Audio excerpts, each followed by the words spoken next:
Oh, cek cek, apakah suara saya sudah terdengar?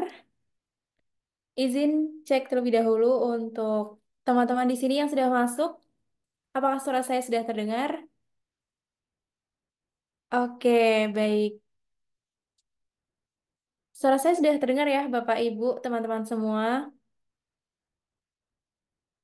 Oke, baik kalau begitu kita bisa mulai.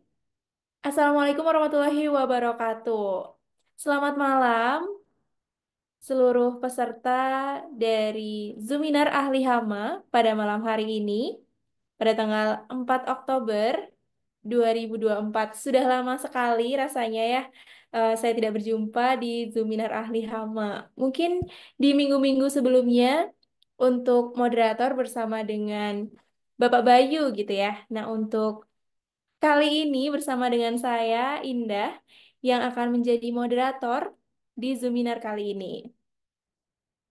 Bagi yang baru pertama kali join di Seminar Ahli Hama, ini salam kenal, saya Indah, yang akan memandu sebagai moderator pada Seminar Ahli Hama, dan yang untuk nama-nama yang mungkin sepertinya sudah sering gitu ya, belajar di Seminar kali ini. Selamat datang kembali Bapak dan Ibu, teman-teman semua. Nah, boleh ini kita untuk yang baru pertama kali, apakah ada gitu kita kenalan terlebih dahulu? Boleh dikirimkan nama asal daerah di kolom chat begitu Bapak dan Ibu. Apakah bisa kita berkenalan terlebih dahulu? Oke, ini udah banyak peserta yang masuk, nanti semakin malam akan semakin bertambah gitu ya pesertanya. Oke, sebelum mulai kita akan berkenalan terlebih dahulu. Ini dari industri apa saja, karena pada malam hari ini kita akan membahas tentang pest management for industrial company gitu ya. Untuk tema pada malam hari ini tentang pengendalian hama di perusahaan dan industri-industri yang ada di Indonesia. Seperti itu. Apakah bisa melakukan chat Bapak dan Ibu semua? Ini biasanya rame gitu. Oke, izin nih, apakah sudah bisa operator untuk teman-teman bisa melakukan chat? Apakah izinnya sudah bisa? Oke, oke. Mohon diinfo ya, bisa tulis nama, kemudian, nah sudah bisa. Tadi masih disable gitu ya, mohon maaf. Oke, kita kenalan terlebih dahulu. Ini ada nggak yang baru pertama kali join di Zuminar Ahli Hama seperti itu? Apakah ada? Oke, Bapak Sayid Azam Azalki gitu ya. Pertama, Pertamax, Bapak Dani dari Semarang. Kemudian ada Bapak Ardiles Hasyanta Mekah, HSE dari PT Kawasan Industri Terpadu Batang. Kemudian ada Bapak Wahyu Tangerang, ini baru pertama kali. Oke, salam kenal bagi Bapak dan Ibu yang baru pertama kali join di Seminar Ahli Hama dan yang sudah beberapa kali. eh, Selamat bertemu kembali gitu ya. Ada Bapak Dani dari Purwodadi, ini baru pertama kali juga gitu ya Pak. Oke, selamat datang. Ada Bapak Adi Purnama dari Sukabumi. Oke, dari mana aja nih? Udah mulai nambah pesertanya gitu ya. Kita akan mulai nanti setelah trainer kita masuk. Oke, ada dari Bapak Eko, Kompleks Tamrin, Galeon Group, lalu dari Pekanbaru Pest Control. Oke, Bapak Priyatama Kak Agresif, QA, HSA. Ada Bapak Yamin dari Cikarang. Oke, jadi untuk yang pertama kali masuk, Seminar Ahli Hama. Seminar ini diadakan oleh Ahli Hama, yaitu platform edukasi untuk pelatihan pengendalian hama secara terpadu. Jadi bagi Bapak Ibu di sini, baik operator pest control, kemudian untuk operator, tadi ada QA, HSA, cleaning, kemudian bagian R&D, HRD itu bisa belajar tentang pengendalian hama bersama dengan pest expert ahli hama, yaitu pada malam hari ini kita bersama dengan Ibu Dr. Srius Malinar, MSI MM, tentang materi yaitu Pest Management for Industrial Company. Oke, jadi tentunya peserta yang hadir ini banyak dari industri ya, begitu ya, industri bermacam-macam tentunya. Tadi saya lihat ada juga dari pest control, dari industri apa saja nih, eh, Bapak dan Ibu. Untuk industrinya boleh disebutkan supaya nanti trainer kami juga akan membaca biasanya latar belakang dari peserta ini dari mana saja, seperti itu. Oke. Bapak Yuse dari Merak. Salam kenal Bapak dan Ibu yang sudah join di Zeminar Ahli Hama. Oke, ada juga nih bermacam-macam kan ya. Saya tadi sampaikan ada dari industri peternakan Bapak Gani Lamongan. Lalu industrinya Bapak Priyatama ini makanan dan minuman, food and beverage gitu ya. Ada juga mahasiswa, sangat bervariasi memang untuk peserta pada Zeminar Ahli Hama. Untuk Bapak Said ini dari Poltekkes Bandung ya. Oke. Dari mana aja nih untuk industri dan juga kotanya seperti itu. Biasanya memang kita dari seluruh Indonesia ini mengikuti Zoominar dari ahli hama. Oke, sebelumnya saya akan share lebih dahulu untuk menginformasikan pada malam hari ini kita akan belajar apa seperti itu. Sudah muncul ya, mohon dibantu apakah sudah muncul. Oke, sambil berkenalan juga masih bisa begitu. Saya baca ini dari Bapak Awang Karawang PT URC Indonesia selaku QHSI.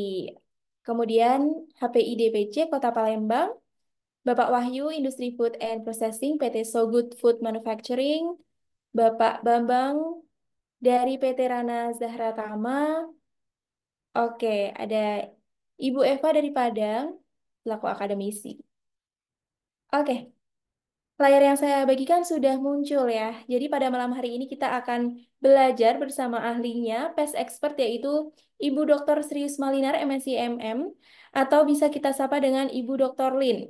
Di Zoominar pada malam hari ini, selama kurang lebih 1 jam, nanti kita akan membahas materi tentang Pest Management for Industrial Company. Nah, setelah itu kita juga membuka sesi diskusi Bapak dan Ibu. Nah, pada sesi diskusi dan tanya jawab, untuk pertanyaan nanti boleh dituliskan di kolom chat, seperti itu ya. Jadi, untuk diskusi pada malam hari ini, kita melalui chat nanti akan saya bacakan pertanyaannya, seperti itu. Mohon maaf, kita belum bisa membuka untuk mic-nya ya, karena untuk kondusivitas begitu. Pada malam hari ini mungkin ada yang di rumah, ada juga yang di kafe, atau masih di tempat kerja, seperti itu. Nah, saya juga menginformasikan begitu ya bahwasanya untuk ahli hama kita menyediakan event yaitu pelatihan pengendalian hama selama 2 hari bersama dengan pest expert. Ini belajar tentang teknik pengendalian hama terpadu begitu ya, secara terpadu terintegrasi pada Sustainable Pest Management Mastery online training yang akan diadakan pada Rabu sampai Kamis 30 sampai 31 Oktober 2024. Nah, kemarin kita sudah sukses melaksanakan offline training begitu ya di Bandung pada September 2627 dan banyak juga begitu ya menanyakan kapan lagi ada pelatihan secara online maupun offline gitu ya karena untuk yang lokasinya jauh gitu ya menanyakan terkait adanya pelatihan secara terpadu bersama dengan PES Expert secara online. Nah, ini kita buka. Untuk pendaftarannya bisa di kelas/alihama.com/SPMM seperti itu. Nah, kita juga tidak menutup gitu ya untuk belajar bertemu langsung dengan ahlinya, berdiskusi, kemudian juga studi kasus. Ini ada offline training atau workshop. Nah, kalau workshop ini kita adakan di Hotel Santika pada 28 sampai 29 November 2024. Baik, untuk trainer atau speaker di ahli hama kita ada past expert yaitu Bapak Prof. Intan Ahmad PhD. Beliau adalah guru besar entomologi Institut Teknologi Bandung, PhD di bidang entomologi dari University of Illinois at Urbana-Champaign, USA. Kemudian ahli dalam entomologi umum dan entomologi perkotaan sebagai otoritas terkemuka dalam bidang hama perkotaan di Indonesia, baik nasional maupun internasional.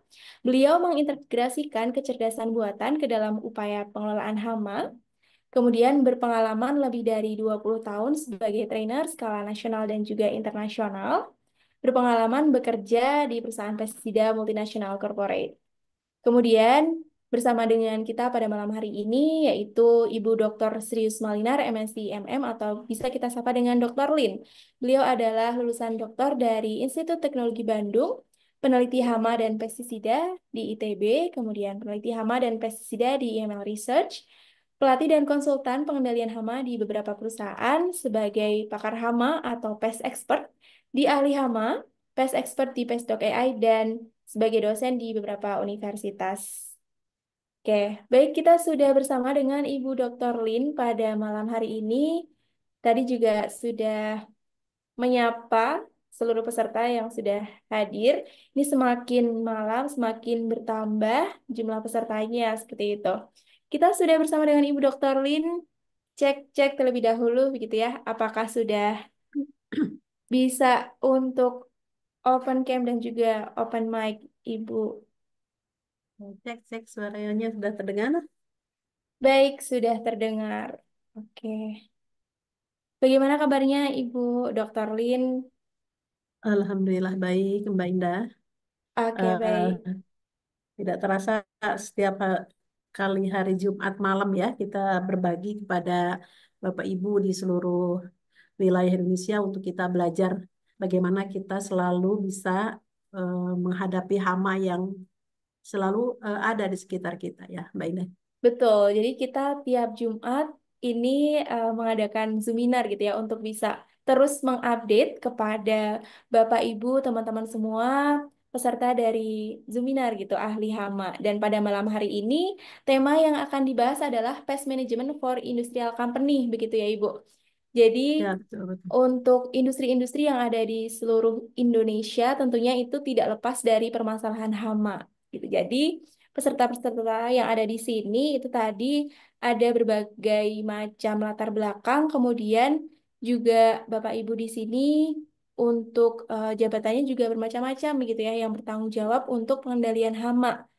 Ya, Karena kita di sini memang akan belajar gitu ya bagaimana cara pengendalian hama baik untuk operator pest control atau untuk in-house pest control unit. Seperti itu ya Ibu. ya betul. Karena hama ini eh, selalu berada di sekitar aktivitas manusia, jadi nampaknya memang tidak bisa menjadi tanggung jawab salah satu pihak, misalnya pest control saja, karena hama ini adaptasinya cukup beragam dan tidak pernah lelah mereka beradaptasi. Sehingga nampaknya perlu juga kita menambah pengetahuan bagaimana kita menjadi semakin cerdas dalam mengendalikan hama ya. Seperti itu Mbak Indah. Iya betul. Dan di sini belajar dengan ahlinya, pest expert yaitu Dr. Lin. Nanti kita juga akan ada sesi diskusi bagi peserta Zoominar gitu ya Ibu. Bisa Ya, dituliskan di kolom komentar. Oke, baik langsung saja. Kalau begitu kita akan mulai sesi materi dari Dr. Lin. Dipersilahkan, Ibu.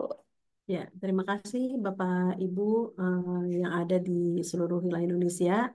Senang sekali dari waktu ke waktu semakin banyak yang memiliki minat yang tinggi terhadap eh, hama dan bagaimana cara kita mengenalinya dan tentu inginnya kita kehidupan kita bebas dari hama. Pada malam hari ini kita akan membahas tentang hama yang ada di sektor industri karena memang di sini ada hal yang lebih complicated atau lebih kompleks dibandingkan dengan di wilayah yang relatif lebih sederhana, misalnya di restoran ataukah di tempat apa namanya di tempat eh, industri yang sifatnya itu hanya satu aktivitas saja gitu Bapak Ibu.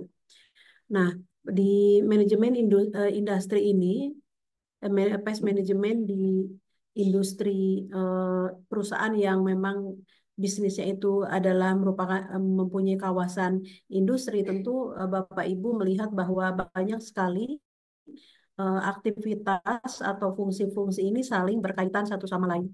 Jadi dari mulai kalau dalam aktivitas industri dari mulai barang itu masuk, lalu handling di dalam proses operasional, lalu nanti akhirnya akan masuk juga akan keluar output atau produk yang akan dilempar ke pasar atau dikirim ke tempat lain. Nah, itu rangkaian rangkaian itu yang saling berhubungan satu sama lain.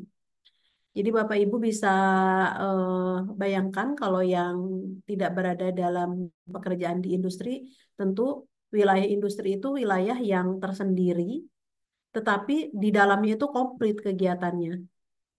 Ada manusianya dalam jumlah yang banyak, lalu ada produk atau komoditi yang diolah, ataupun kalau tidak komoditi, misalnya seperti perusahaan di industri elektronik itu memang tidak berkaitan dengan makanan, tetapi kurang lebih produk-produk ini harus diolah, harus di-create untuk menjadi output yang nanti akan dilempar atau dijual ke pasar, seperti itu.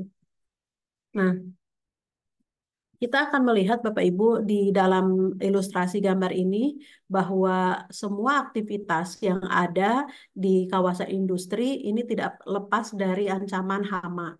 Misalnya dalam ilustrasi ini ada tikus. Tikus ini selalu siap mengintai dari barang-barang yang ada di kawasan industri tersebut. Ditambah karakter dari tikus itu tentu dia senang sekali melakukan aktivitas mengerat. Jadi dia akan mengasah giginya itu bukan karena lapar, tetapi karena dia harus menjaga agar giginya tidak tambah panjang seperti itu. Sehingga sasarannya adalah pasti mencari benda-benda yang dia bisa lakukan pengeratan, yang dia sebut binatang pengerat gitu. Nah, kalau yang di eh, gigitnya adalah kabel, yang kabelnya bisa ke arah kabel yang kaitan dengan electricity, tentu ini kalau dibiarkan bisa menjadi masalah besar juga. Itu dari ancaman tikus. Belum lagi dari rayap, misalnya Bapak Ibu. Rayap tentu tidak membawa penyakit, tetapi dia kalau dibiarkan tidak dikendalikan dengan baik, maka yang jadi sasaran adalah struktur bangunan menjadi lebih eh, apa, terganggu gitu seperti itu. Dan bahkan dari rayap ini dia akan bisa tinggal di wilayah di area-area yang kaitan dengan kelistrikan juga Bapak Ibu. Nah, jadi untuk kondisi kawasan industri ini kita tentu bisa melihat aktivitas di mana hama yang baru bisa masuk, hama yang lama ini bisa berkembang biak kalau tidak dikendalikan dengan baik. Dan pengendaliannya ini tentu tidak boleh menghambat produksi itu sendiri karena kalau berhenti produksi tentu dari pemilik bisnis sudah bisa menghitung berapa kerugian yang harus ditanggung. Nah, itu dari sisi ancaman hama-hama seperti tikus dan rayap gitu Bapak Ibu. Belum nanti kalau di industri yang pengolah makanan itu ancaman dari eh, lalat atau kecoa itu pun tentu mereka akan datang karena hama ini tentu diundang sesungguhnya oleh kita. Jadi mereka tidak datang serta-merta tanpa ada faktor penariknya. Apa saja Pak faktor penariknya? Jadi ada segitiga hama namanya Bapak Ibu, di mana eh, hama akan datang bila ada tiga hal yang tersedia, yaitu air, makanan, dan tempat perlindungan atau shelter. Jadi Bapak Ibu bisa bayangkan ketiganya itu ada semua di kawasan industri yang membuat hama itu menjadi lebih nyaman gitu Bapak Ibu ya. Nah, sehingga hama ini ya tentu akan menjadi ancaman yang signifikan bahwa kalau dibiarkan tentu akan mengganggu operasional, bisa juga kontaminasi gitu ya kalau industrinya industri kemakanan, lalu farmasi dan hal-hal yang terkait nanti akan dikonsumsi oleh manusia gitu. Nah, juga akan mengakibatkan kerusakan infrastruktur. Dari infrastruktur, nah tentu tadi dengan adanya rayap, kalau kita biarkan rayap ini, walaupun ada jenis rayap yang dari tanah, tapi dia akan membuat liang kembara yang dia bisa nyampe juga ke tingkatan lantai yang lebih tinggi gitu Bapak Ibu ya. Karena ada makanan yang memang menjadi basis dia untuk dia bisa berkembang dengan sangat baik. Nah, jadi hama ini ukurannya kecil, tetapi kalau dibiarkan ini akan menjadi ancaman bagi kompleks industri dan alhasil semua akan terganggu. Belum lagi para karyawan yang bekerja di sini. Jadi seperti yang Bapak Ibu ketahui, seperti nyamuk itu ukurannya kecil, tapi kalau dia bawa virus eh, DBD misalnya dari nyamuk Aedes, ya pekerja bisa sakit dan alhasil gangguan operasional bisa terjadi. Ini ilustrasi bagaimana hama di industri ini bisa mengancam dari semua lini, Bapak Ibu ya. Nah, hamanya tadi seperti yang sudah disampaikan, jadi kalau di urban atau hama permukiman yang ada manusianya di sana, tentu ini jenis hamanya beragam, dari mulai hama yang merayap, seperti kecoa, semut, gitu ya Bapak Ibu, ya, rayap. Ada juga hama serangga terbang, nyamuk, kecoa, nyamuk lalat, gitu ya. Dan nyamuknya bisa nyamuk yang siang hari yang memang kita kenal dengan nyamuk pembawa virus demam berdarah. Dan ada juga nyamuk malam yang kita juga tetap harus berhati-hati ya apabila dia membawa penyakit dari cacing dari kaki gajah. Nah, belum lagi untuk daerah endemik di Indonesia itu untuk Anopheles tetap juga menjadi ancaman. Jadi dari segi jenis-jenis nyamuk pun ini bermacam-macam. Nah, belum lagi dari kelompok mamalia seperti tikus. Nah, ini hama yang ada di industri memang sesungguhnya sangat komplit, Bapak Ibu, segala ada gitu. Karena memang dari tempatnya sangat memungkinkan mereka keluar masuk. Nah, jadi dari kegiatan ini tentu kita bisa dari lingkungan ini tentu kita bisa melihat bahwa di lingkungan industri memang lingkungannya sangat ideal bagi hama, yaitu hama itu senang yang lingkungannya hangat dan lembab gitu. Nah, selain itu memang dalam aktivitas di kawasan industri tentu transportasi ini sangat memungkinkan sebagai salah satu jalan masuknya hama masuk ke fasilitas industri. Apakah itu barang yang yang datang, yang harusnya yang kita yakin bahwa ini aman nih dari supplier. Nah, tetapi dalam kenyataannya ada juga dari supplier-supplier yang tidak mengecek itu. Jadi di dalam misalnya sudah dikendalikan, tapi datang lagi dari barang-barang baru yang baru datang yang tidak di screening terlebih dahulu. Sehingga akses ini memang sangat terbuka. Hama yang lama belum tertangani bisa datang lagi hama yang baru. Ini tantangan di kawasan industri. Jadi kalau kita lihat kawasan industri itu tentu semua kegiatan bisnis yang saling terhubung satu sama lain, Bapak Ibu. Di mana di kompleks ini tentu ada harus berbagi antara sumber daya yang ada, infrastruktur gitu ya Bapak Ibu, serta pasarnya. Dan tentu kalau salah satu terganggu itu akan berimbas kepada perekonomian baik lokal maupun nasional. Sehingga kalau hama-hama di sini ya tidak dikendalikan, maka kita bisa mengalami kerugian, tidak hanya pemilik bisnis, ya, tentu saja pemilik bisnis adalah pihak utama yang menanggung kerugian apabila terjadi operasional menjadi terganggu, lalu produk terkontaminasi, produknya rusak gitu Bapak Ibu ya. Nah, tentu alih-alih pasti ke kerugian finansial tidak bisa terhindarkan. Nah, industri apa saja yang sebenarnya rentan terhadap serangan hama ini, Bapak Ibu? Yang pertama tentu pabrik pengolahan makanan. Jadi pada eh, kesempatan-kesempatan di waktu yang lalu kami melakukan konsultasi terhadap apa industri pengolah makanan. Tentu yang menjadi keluhan mereka adalah bagaimana datangnya hama tikus, kecoa gitu ya, dan lalat yang memang dia datang sekali lagi karena ada faktor penariknya di tempat tersebut. Tapi ujung-ujungnya ya tentu kedatangan mereka akan mencemari makanan. Nah, kalau dibiarkan ujung-ujungnya ya pasti produksi bisa ditutup, ekstrimnya bisa demikian dan kerugian bisa menjadi besar. Jadi di pabrik pengolahan makanan yang harusnya dihasilkan makanan yang kualitas bagus, tapi kehadiran hama jadi bisa mengurangi tujuan tersebut.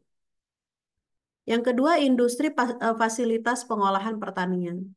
Nah, pertanian tentu menjadi bagian yang utama di negeri kita, di mana fasilitas pengolahan pertanian tentu surganya juga bagi hama, Bapak Ibu. Tentu kita bisa melihat dari hama-hama yang jenis-jenis hama yang dia bisa merusak langsung ke bijinya, bisa juga diserang dalam penyimpanannya oleh tikus gitu Bapak Ibu, rayap. Jadi tidak ada yang dari fasilitas pengolahan pertanian yang aman dari serangan hama ini.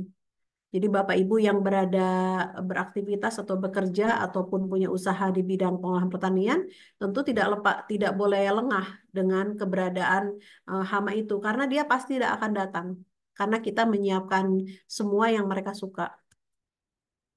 Yang ketiga adalah pabrik farmasi, di mana pabrik farmasi tentu tujuannya adalah membuat obat-obat yang nanti akan membantu dalam menunjang kesehatan masyarakat. Tetapi terkadang kita melihat bahwa bahan baku dari pembuatan produk-produk farmasi tetap mengundang hama-hama bisa datang. Jadi yang menyebabkan produknya bisa terreject, tertolak sehingga ya tentu produk-produk yang sudah jadi atau yang sudah siap dipasarkan karena ada sampling produk yang terkontaminasi maka harus ditarik. Belum juga ancaman dari para pekerja yang mana bisa mendapatkan resiko kesehatan karena tadi aktivitas atau keberadaan dari nyamuk pembawa penyakit itu tidak ditangani. Jadi pabrik farmasi yang seyogianya menghasilkan obat atau produk untuk bisa membuat kita sehat, tapi karena terkontaminasi hama, bahkan lingkungan yang tidak sehat malah jadi sakit seperti itu Bapak Ibu. Dan tentunya ya pasti terganggu secara finansial.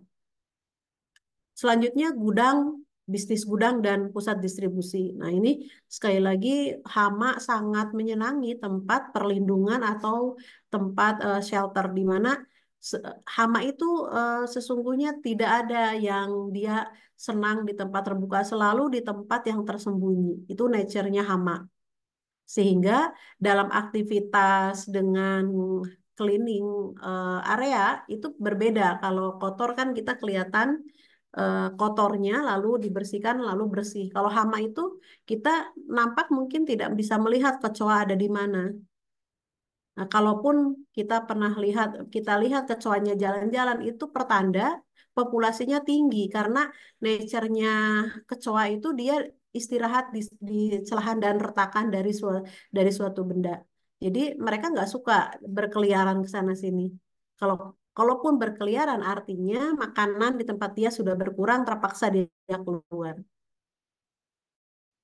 Nah, di gudang bisnis yang ada gudang dan pusat distribusi tentu menyediakan semua karena penyimpanan-penyimpanan barang ya pasti terjadi di sana antara barang yang baru masuk lalu barang yang lama yang keluar yang ujung-ujungnya selalu ada penimbunan di sana.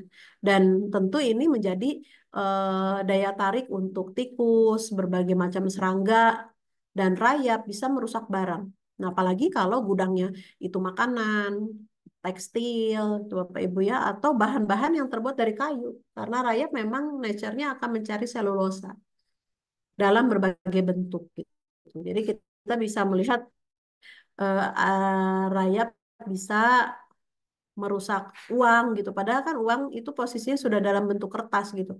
Tapi karena nature-nya itu ada selulosa ya dia makan juga. Seperti itu Bapak Ibu. Untuk daya rusak si rayap ini. Selanjutnya adalah industri tekstil dan garmen. Nah, ada beberapa jenis ngengat dan hama yang memang dia senang merusak bahan-bahan dari pakaian dan itu sangat mengganggu tentu ke dalam proses produksi. Jadi biasanya di industri tekstil dan garmen harus waspada terhadap serangan dari hama ini. Dan dia akan menyerang dari mulai bahan baku gitu.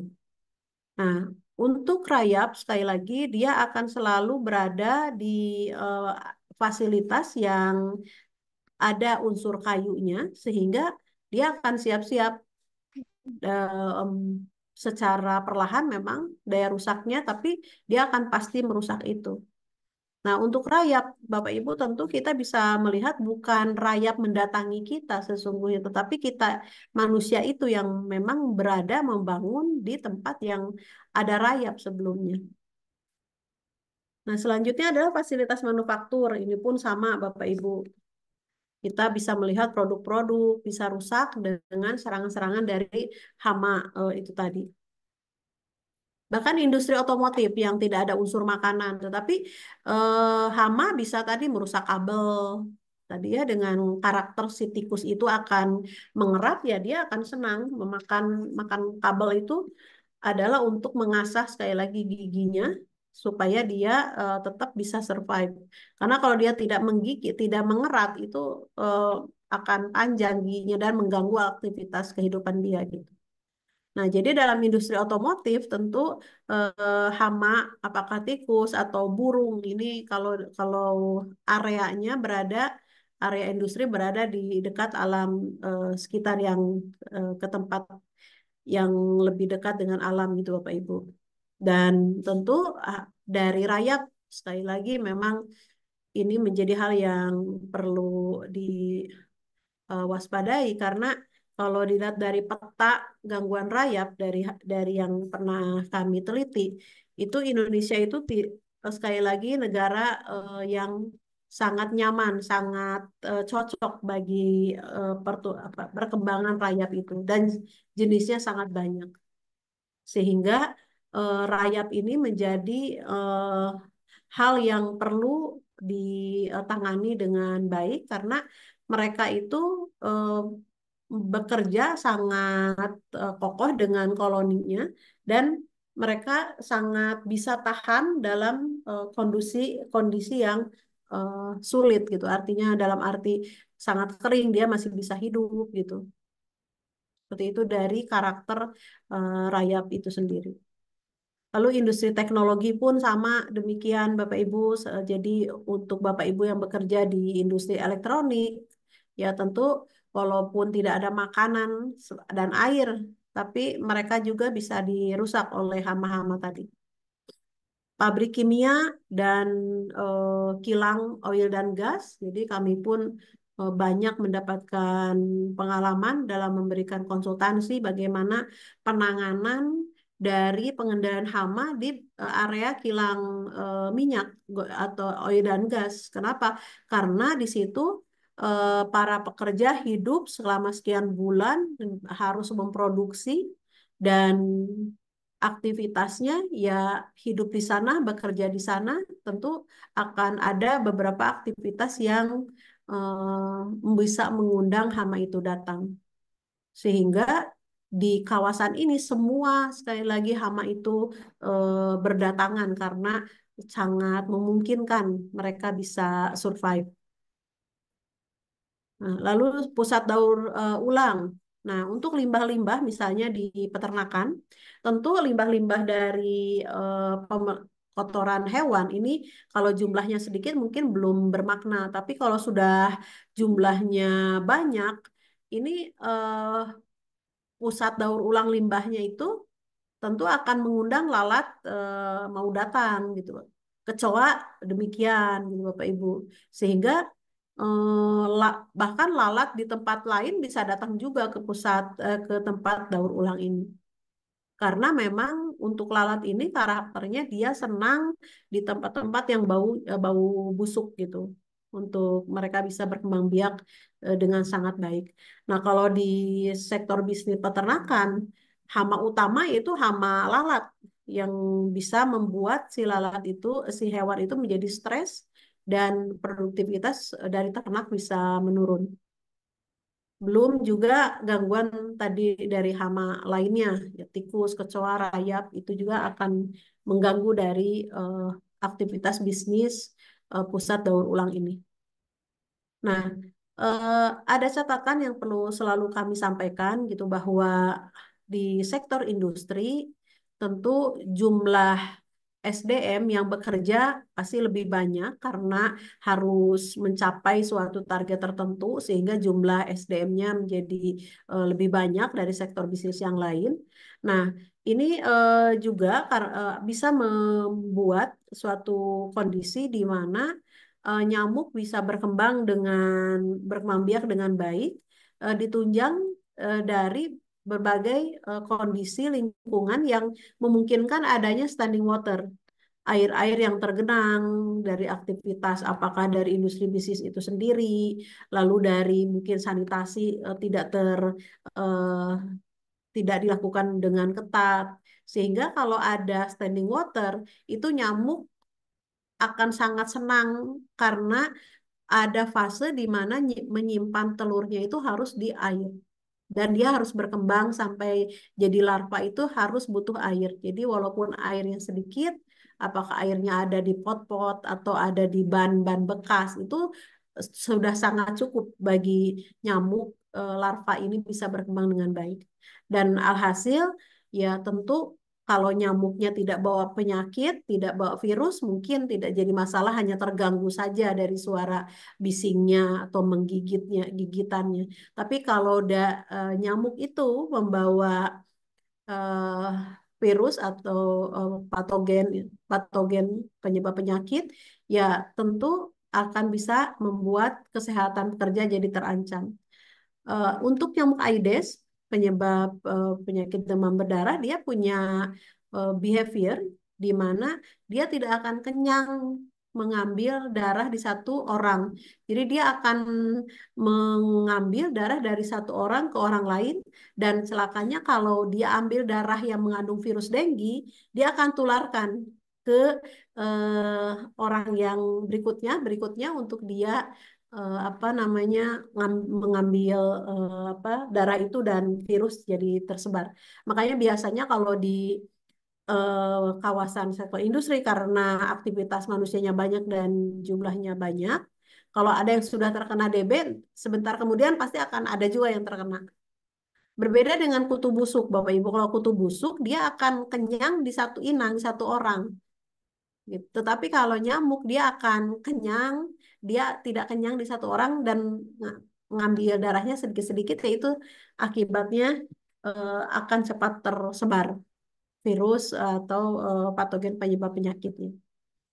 Ini yang memang perlu diwaspadai dari ancaman nyamuk yang nanti akan beresiko kepada kesehatan pekerja.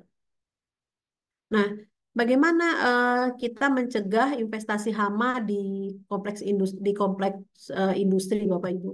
Jadi ada beberapa tahapan yang perlu dilakukan. Jadi Bapak Ibu yang kita perlu lakukan sesungguhnya untuk mencegah bagaimana hama ini bisa dicegah kedatangannya di kompleks industri sesungguhnya bisa dilakukan oleh semua unsur di kawasan tersebut. Yang pertama tentu melakukan praktik sanitasi yang ketat.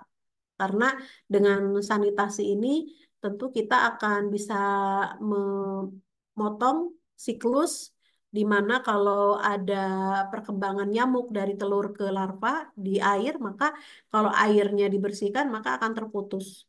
Jadi menerapkan praktek sanitasi dengan baik itu adalah langkah utama yang harus dilakukan dulu Bapak Ibu. Jadi nggak langsung panggil pest control dulu, lakukan dulu oleh pihak apa yang ada di kawasan industri tersebut.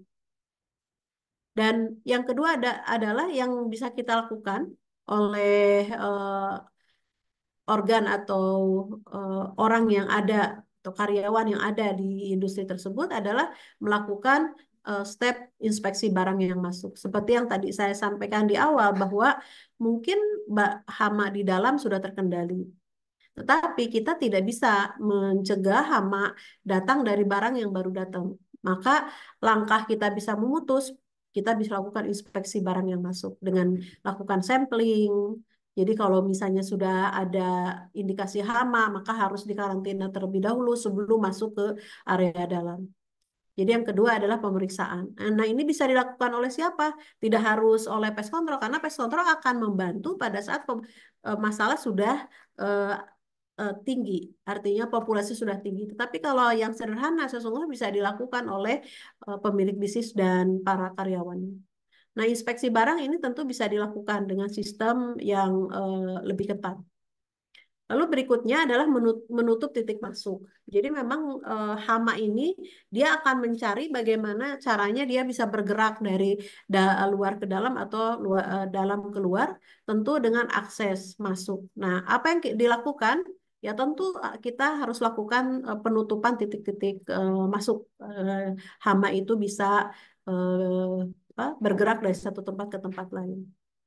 Dan selanjutnya adalah tidak ada salahnya para pemilik bisnis dan para karyawan yang di kawasan industri bisa mengetahui juga tanda-tanda hama itu seperti apa. Misalnya dari jejak kaki tikus gitu, lalu dari eh, kecoa. Ini bisa dipelajari sehingga kita bisa tahu ini kemungkinan sudah ada nih gejalanya.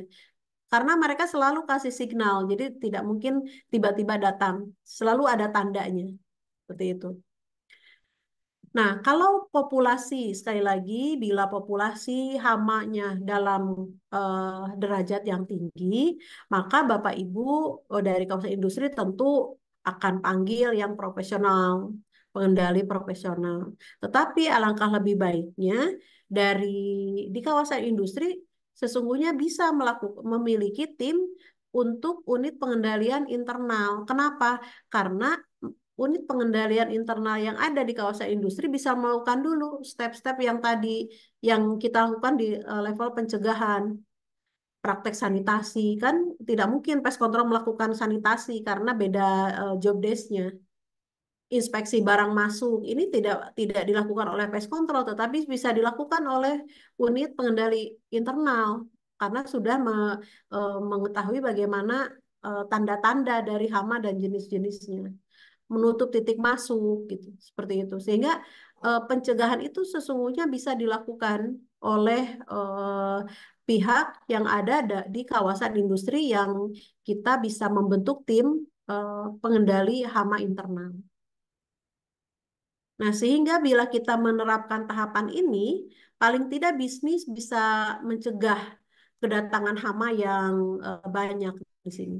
Dan tentunya kita ingin kawasan industri ini bisa aman bagi pekerja, higienis, sehingga kita berada di kawasan industri itu tidak menjadi sakit gitu. Jadi jangan sampai kita masuk dalam keadaan sehat, keluar jadi sakit. Itu apabila lingkungan kita tidak jaga dengan baik. Nah, eh, di realita di lapangan terkadang terjadi juga miskomunikasi antara perusahaan pengendali hama dan manajemen fasilitas. Jadi bisa jadi saling menyalahkan apabila ada eh, masalah hama yang belum teratasi, malah menjadi semakin banyak.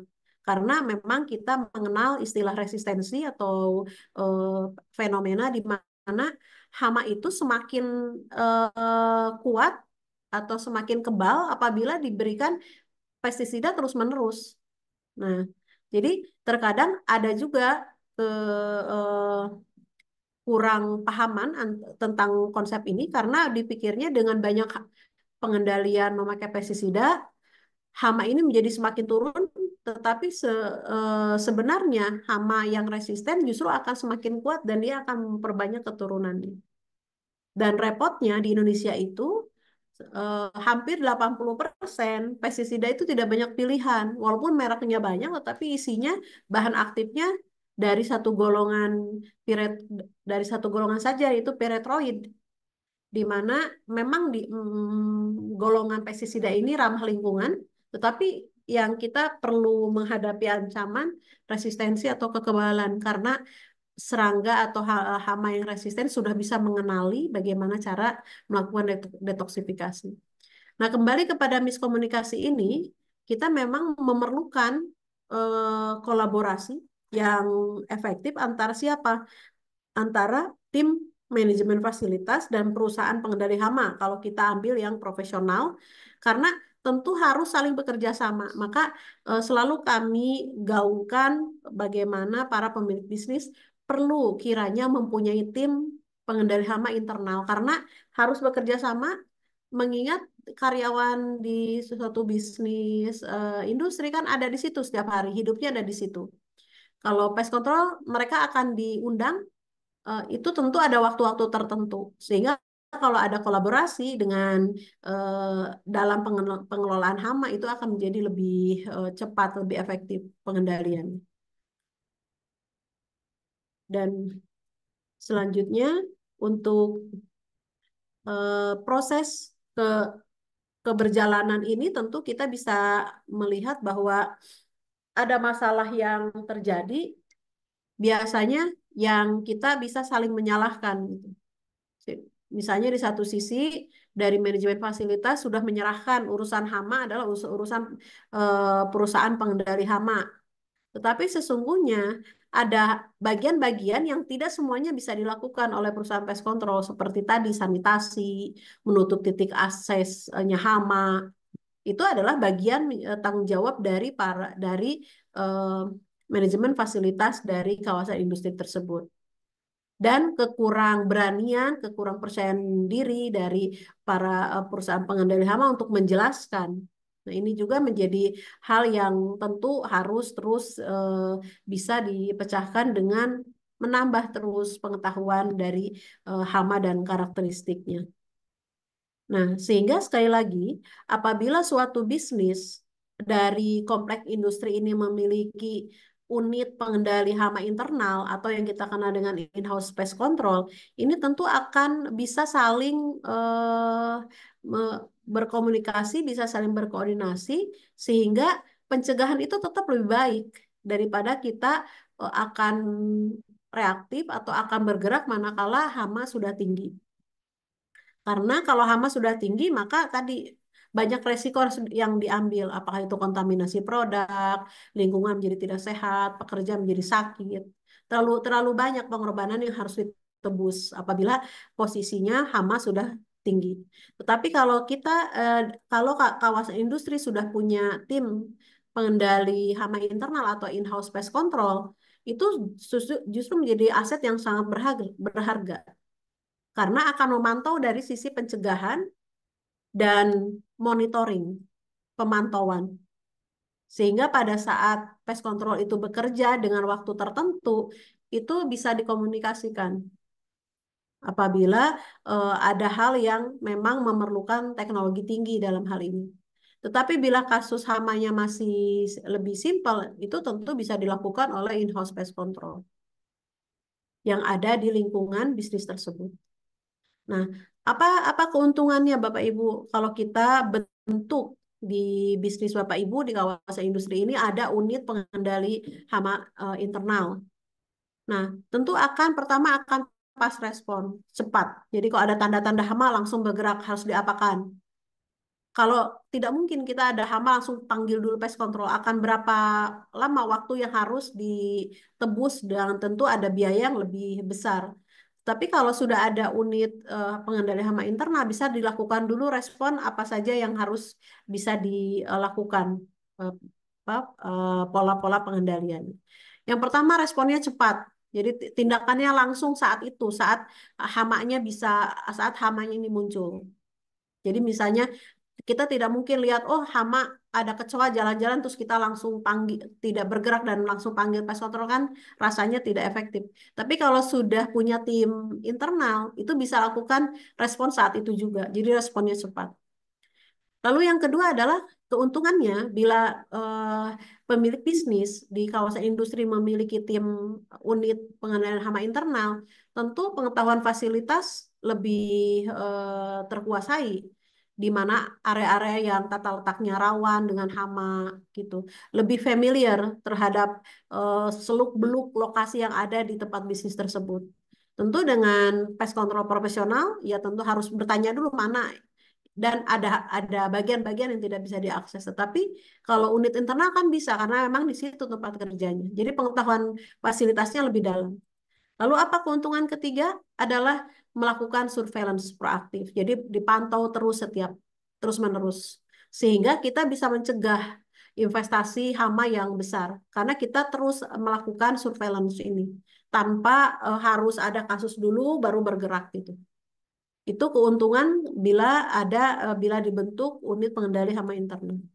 Lalu ujung-ujungnya pasti dalam bisnis harus perlu ya, efisiensi biaya. Jadi kalau kita lakukan deteksi sejak awal, tentu ada penghematan biaya secara jangka panjang. Nah, kolaborasi internal ini juga bisa dilakukan seperti apa? Pembentukan unit hama internal. Sesungguhnya tidak harus membuat job khusus, tetapi bisa juga kerjasama dengan antara unit yang pemeliharaan, lalu dengan bagian kebersihan dan pengelolaan limbah seperti apa, sehingga kita bisa melihat secara menyeluruh mana-mana saja yang bisa dilakukan pencegahan hama dari aktivitas tersebut. Jadi tim ini sesungguhnya bukan hal yang sulit dilakukan. Yang terpenting adalah bagaimana kita membekali para karyawan, para pemilik bisnis tentang pengetahuan hama ini. Karena keselarasan tujuan tentu nanti akan menjadikan strategi pengendalian hamanya bisa terintegrasi.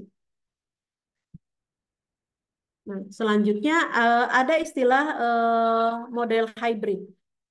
Jadi model hybrid ini yang dimaksud adalah jadi kita bisa mengombinasikan tim internal itu untuk pemantauan dan pencegahan sehari-hari. Jadi bisa saja bekerja sama dengan konsultan untuk bisa berdiskusi mengenai apa itu kasus-kasus yang muncul dari hama yang ada di tempat Bapak Ibu. Nah, jadi dengan mengkombinasikan tim internal pest kontrolnya sudah semakin bisa mengetahui dan bisa juga melakukan koordinasi atau konsultasi dengan pakar eksternal.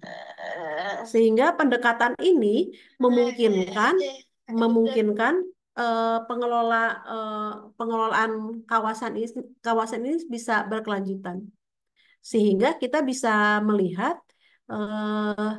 bagaimana investasi hama di tempat industri yang lebih kompleks ini bisa ditangani secara baik dan terus-menerus. Karena sekali lagi hama ini tidak akan habis Bapak Ibu selama manusia ada, tetapi bagaimana kita bisa mengantisipasi supaya hama ini nggak merusak semuanya. Seperti itu.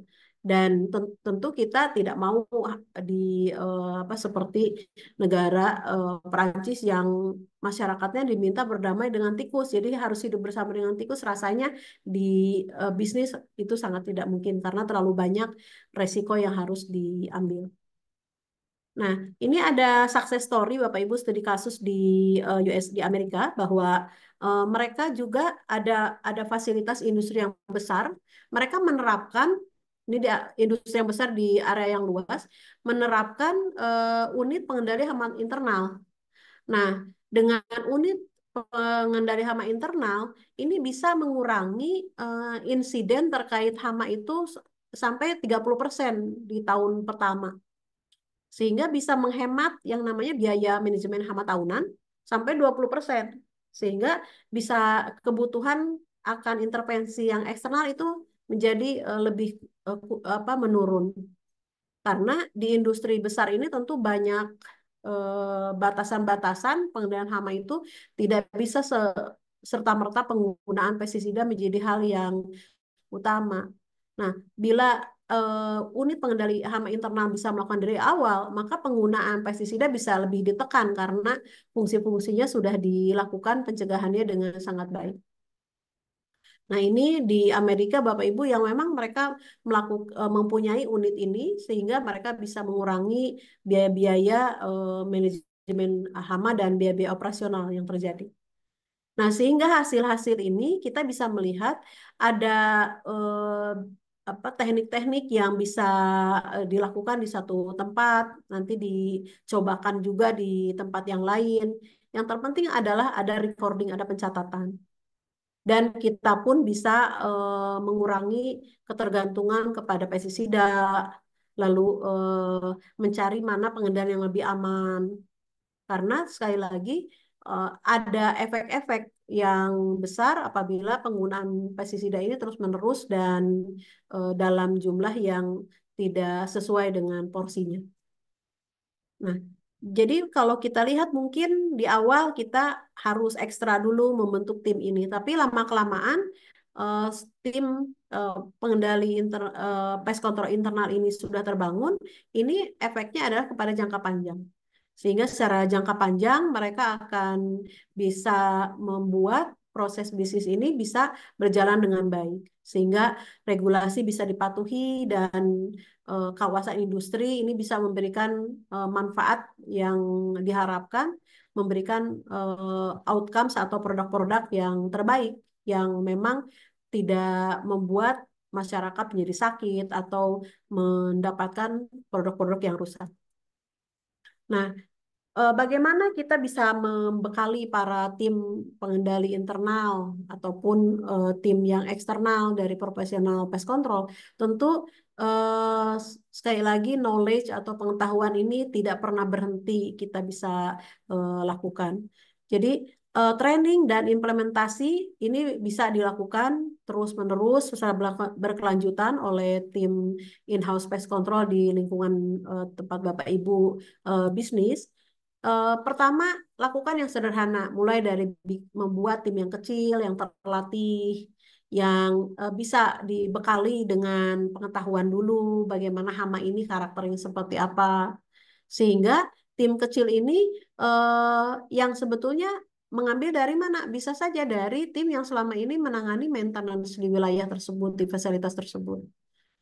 Lalu yang kedua, baru kita berikan pemahaman tentang bagaimana strateginya dalam pengendalian hama-hamanya apa saja dan teknologi terkini yang lebih relatif lebih ramah lingkungan bagaimana dalam pengendalian hama ini. Lalu yang ketiga bisa lakukan dengan pembuatan protokol. Protokol yang jelas kapan surveillance, dokumentasinya seperti apa, responnya seperti apa. Sehingga dari training langsung bisa diimplementasikan karena sudah tahu hamanya seperti apa. Sehingga pada saat kondisi harus memanggil pest control profesional, maka tim dari internal ini bisa saling berkoordinasi. Mana yang sudah mereka lakukan, mana yang memang harus pakai teknologi yang tinggi dari perusahaan pest control profesional. Nah, bagi pest control yang profesional karena eh, merupakan jobnya menangani masalah hama yang cukup kompleks, tentu pengetahuan mengenai hama tidak bisa cukup dipelajari hanya sesekali, tetapi menjadi sering. Kenapa? Karena hama, sekali lagi hama menjadi semakin pintar. Bahkan tikus itu adalah hama yang paling cerdas, di mana dia tidak akan masuk atau melakukan hal yang dilakukan oleh temannya yang berbahaya yang dia bisa mencegah dari jauh. Nah, itu kita bisa melihat bagaimana adaptasi hama terus melakukan proses belajar. Nah, oleh karena itu Bapak Ibu dalam sesi malam hari ini tentu kami selalu menyampaikan yang penting adalah ada aksi. bagaimana kita bisa melakukan hal dari yang kecil, maka Bapak Ibu yang ada di tempat bisnis, di kawasan industri, coba bisa dibuat dari pembentukan in-house pest control supaya kita bisa meminimalisir resiko dan memperbaiki waktu respons karena kalau kita ada di sana di tempat kita bekerja ada hama kita bisa eh, melakukan respon yang cepat bagaimana pengendaliannya.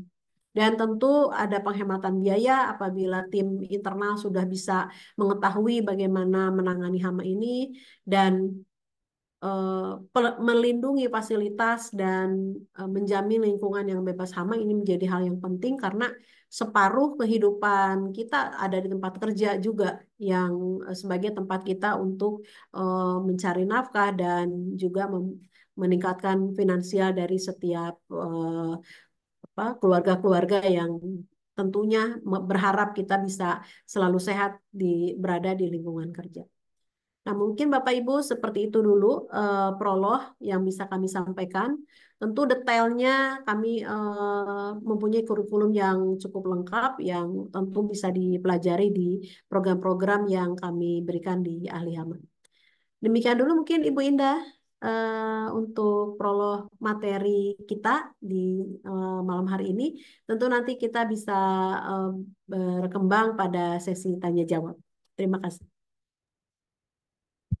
Baik, luar biasa, Dr. Lin, atas materinya yang sudah disampaikan ya, terkait pengendalian hama untuk industrial company gitu ya. Tadi ada banyak sekali gitu ya, industri-industri perusahaan yang ada di Indonesia, dan tentunya banyak masalah hama yang terjadi karena tadi ya saya menyimak materi yang disampaikan oleh Ibu Dr. Lin karena memang kondisinya itu sangat mendukung untuk adanya hama datang. Tadi ada shelter gitu ya, ada tempat tinggal, kemudian ada food, makanan, kemudian juga ada air yang mendukung datangnya hama, kemudian ada kelembapan gitu ya.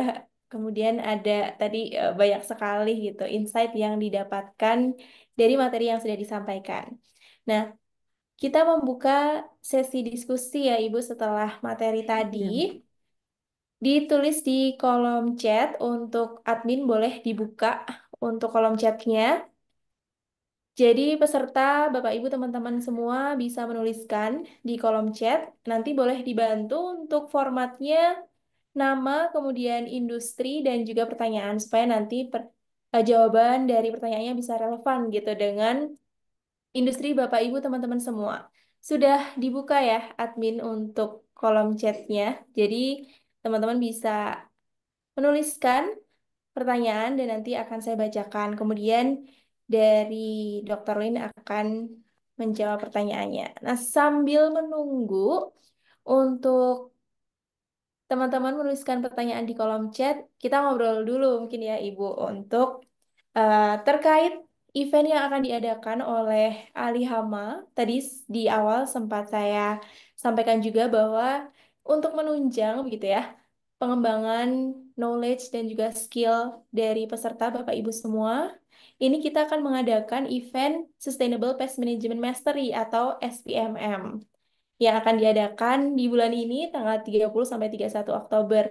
Nah, boleh di-spill Ibu materi apa saja yang akan dipelajari selama 2 hari di SPMM tersebut. iya. Jadi di Sustainable Pest Management Mastery ini tentu kita akan belajar bersama dengan Profesor Intan dan saya bagaimana kita kumpas secara detail hama-hama ini apa saja dan eh, behaviornya, biologi, ekolo, apa namanya, eh, bioekologinya, Bioekologi. lalu bionomiknya seperti apa.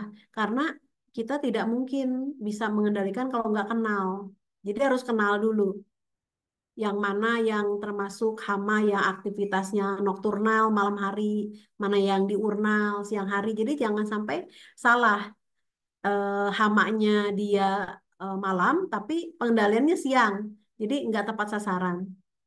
Begitu pula dengan metodenya. Jadi kalau misalnya dari jenis hama yang dia berada di tempat-tempat tersembunyi, lalu kita lakukan dengan metode yang secara random di tempat terbuka, ya sayang, nanti biaya menjadi semakin mahal. Nah, jadi di training SPMM, di SPMM ini kita akan kupas tuntas semua jenis hama dan bagaimana cara pengendaliannya, tetapi sekali lagi adalah perlu terpadu. Jadi bukan langsung semprot, bukan langsung keluarin senjata pestisida. Itu adalah bagian yang kecil dan ada catatan tertentu apabila pestisida digunakan, bila langkah mana yang sudah dilakukan. Terkadang kita langsung ngambilnya kepada pestisida, padahal pestisida ini seperti pisau bermata dua, bagus apabila tepat dilakukan, tidak bagus kalau tidak tepat dilakukan dan malah hama menjadi lebih resisten. Nah, seperti itu Mbak Indah. Jadi dalam 2 hari kita kupas tuntas mengenai segala macam hama yang ada di sekitar kita dan bagaimana pengendaliannya. Ya, baik. Oke, nah ini kita buka untuk 10 pertanyaan terlebih dahulu gitu ya, Ibu. Oke, kita Ya. tampung untuk pertanyaannya bagi 10 penanya pertama gitu. Oke, mungkin dari kita ngobrolnya tadi ini ya Ibu ada event 2 hari tanggal 30 sampai 31. Nah, tadi juga disampaikan gitu. Kalau untuk industri ini penting memiliki in-house pest control unit. Nah, ya, tadi boleh dijelaskan lagi seberapa penting begitu Ibu untuk suatu industri memiliki in-house pest control unit karena ada di sesi konsultasi juga gitu ya di ahli hama kita membuka dengan fasilitator banyak yang menanyakan gitu tentang in-house pest control unit ini seperti apa. Ya, Boleh ya. Ibu. Ya, betul. Jadi sesungguhnya kalau di eh, negara lain, di Amerika sebagai kiblatnya dari perkembangan pest control, ini mereka sudah terbiasa di industri, apalagi industri-industri besar, mempunyai tim pengendali atau tim pest control mandiri atau internal. Kenapa? Karena tadi dengan kita mempunyai tim pengendali unit internal, pengendali hama, unit pengendali hama internal, yang paling terasa adalah responnya bisa cepat. Jadi pas ada hama tuh bisa langsung ditindak apa yang harus dilakukan. Tetapi tidak langsung cari pestisida lalu disemprotkan, tidak demikian. Tapi pertama ada responnya cepat, dilihat dari mana sumbernya. Ini populasinya banyak apa sedikit dan apa dulu yang harus dilakukan? Apakah sifatnya pengendalian fisik dulu? Nah, itu eh, langkah yang pertama dari keuntungan. Lalu yang kedua adalah surveillance-nya harus bisa proaktif karena terus-menerus. Jadi kalau tim internal ini ada yang sudah dibentuk dari yang biasa mengelola area atau fasilitas, bisa melakukan monitoring yang terus-menerus. Sehingga kita tidak bergerak, tidak langsung, tidak cepat bergerak manakala ada masalah. Sebelum masalah itu datang, tanda-tandanya sudah bisa diatasi. Dan tentu yang paling tahu tempatnya di mana area-area rawan itu ya tentu pihak internal. Nah, jadi kalau dengan adanya in-house pest control bisa lebih cepat dan tentu hemat biaya. Nanti pada saat kondisi di mana harus mengundang pest control profesional, maka tim in-house pest control sudah punya datanya. Jadi mereka sudah bisa melakukan dulu hal-hal yang secara sederhana bisa dilakukan di awal dan terus-menerus setiap harinya atau setiap waktunya. Nah, ini yang kita perlu angkat bagaimana pemilik bisnis ini penting membentuk unit pest control internal. Dan ujung-ujungnya untuk bisnis tentu lebih hemat biayanya. Demikian, Mbak Indah. Iya, baik Ibu. Jadi banyak pertanyaan juga gitu. Apakah kalau misalkan sebagai business owner gitu ya yang tidak memiliki basic atau background dalam pengendalian hama. Nah, itu bisa juga Ibu untuk mengikuti training di ahli hama seperti itu. Betul, betul. Jadi dari kalau misalnya belajar di pendidikan formal, oh itu makan waktu bertahun-tahun. Jadi seperti saya diambil doktor di ITB untuk yang hama, ini perlu 6 tahun kalau kita mau mengupas sampai tuntas. Tapi kita buat silabusnya, buat kurikulumnya yang praktis. Bagaimana para pembisnis dan karyawannya tentu bisa mempelajari yang pokok-pokoknya dan bisa langsung diterapkan yang penting. Karena ini hama selalu ada dalam kehidupan pekerjaan kita dan tempat kita bekerja dan setiap hari kita kunjungi gitu.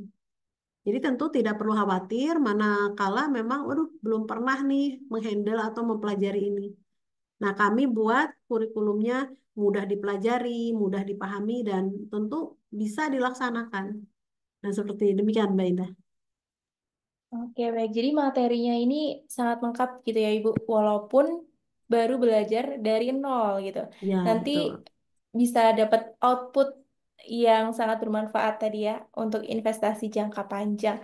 Boleh Ibu, tadi output yang nanti bisa didapatkan oleh peserta ini apa saja gitu setelah mengikuti training SPMM.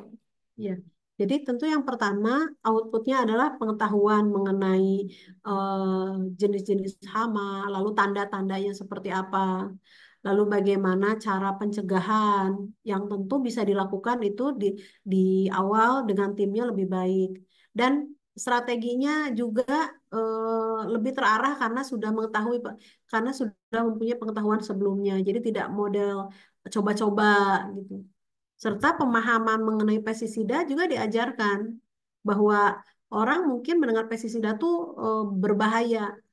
Nah, kalau kita lihat bahkan antara kopi dengan bahan aktif yang ada di pestisida kalau digunakan dengan baik tentu lebih bahaya yang kopi sebetulnya, gitu ya, yang dari kafein. Jadi sesungguhnya racun itu adalah yang membedakan adalah dosisnya gitu. Air pun bisa jadi racun kalau dosisnya berlebihan. Nah, jadi pengetahuan pestisida pasti diajarkan di sana.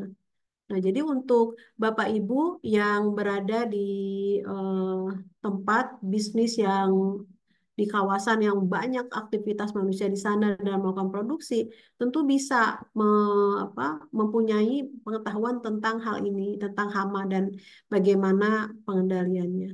Dan untuk Bapak Ibu yang bekerja di bidang pest control, perusahaan pengendali hama bisa menambah terus mengenai pengetahuannya bagaimana adaptasi hama ini kok dia bisa asalnya bisa dikendalikan oleh teknik ini kok dia jadi nggak bisa gitu. Nah, dengan pelatihan tentu kami akan berbagi studi kasus hama karena pengendalian hama di satu tempat akan berbeda dengan di tempat B yang lainnya karena sifatnya site spesifik. Jadi rumusnya nggak bisa sama dari satu tempat ke tempat lain. Pengendalian di rumah sakit tentu ada bedanya dengan di tempat kawasan industri, ada bedanya dengan di hotel, karena tadi site spesifik bagaimana lingkungan. Seperti itu, Mbak Indah. Ya, baik luar biasa Ibu. Sudah disusun dengan materi yang luar biasa dengan output yang luar biasa juga tentunya. Nah, ini Bapak Ibu teman-teman kita masih buka open pertanyaan untuk 10 pertanyaan begitu ya. Dokter Lin ini sudah ada 3 sampai Ya, 4 4 ya 4 ya. pertanyaan. Oke, masih terbuka bagi teman-teman dan Bapak Ibu yang ingin bertanya, berdiskusi pada malam hari ini boleh menuliskan di kolom chat. Baik, nah eh, di sini pesertanya kita juga tahu begitu ya dari berbagai macam jenis industri. Dan tentunya untuk pelatihan Sustainable Pest Management Mastery ini juga terbuka untuk semua industri, betul ya Ibu? Ya, Jadi betul. untuk pest control, lalu juga dari berbagai macam industri tadi yang sudah disebutkan itu ya, ada rumah sakit, manufacture, kemudian food and beverage, dan masih banyak lagi industri yang ada di seluruh Indonesia ini. Ada juga untuk pertanian, kemudian peternakan, betul ya Ibu? Jadi tidak Ya, hanya betul. pest control saja, tapi seluruh industri bisa mengikuti. untuk training SPMM. Oke, kita bisa mulai untuk sesi Q&A begitu ya, Ibu. Ini Ya, siap. saya cek dari pertanyaan yang pertama. Oke.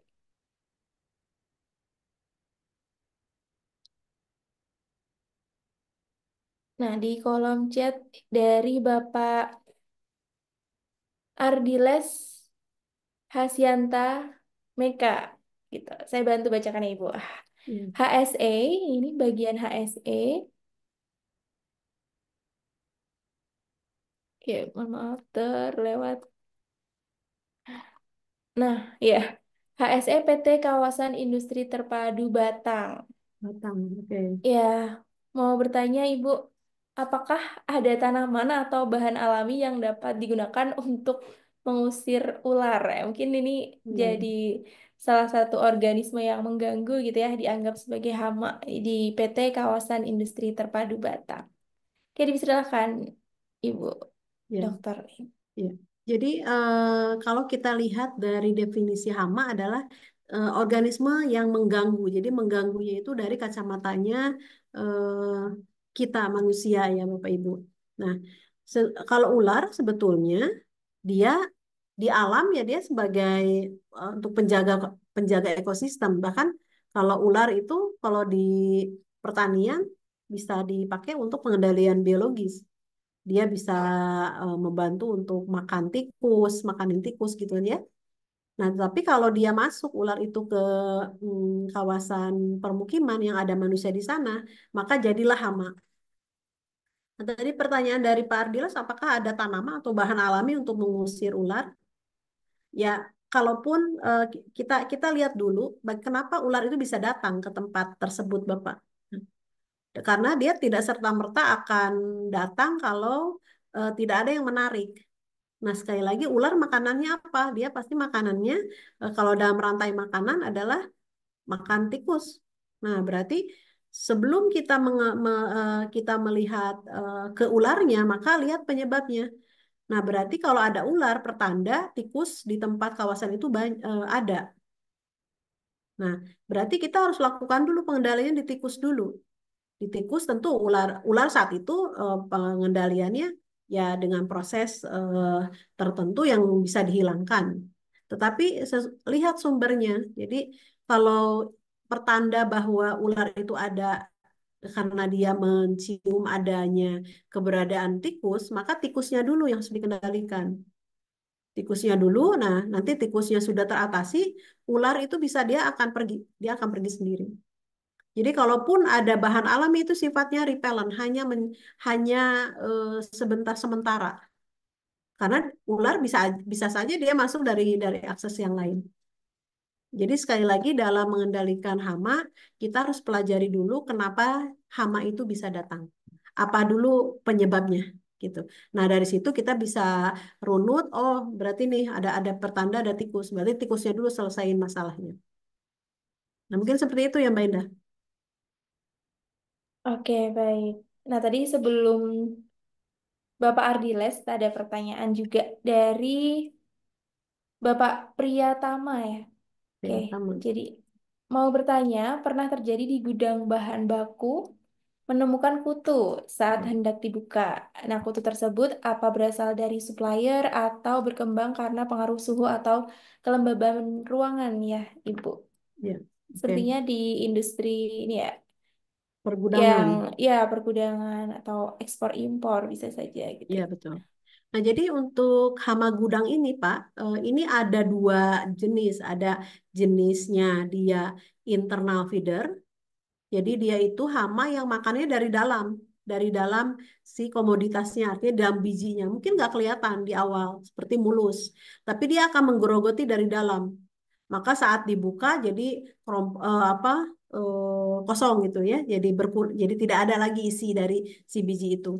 Itu ada jenis dari hama gudang yang internal feeder, pemakannya dari dalam.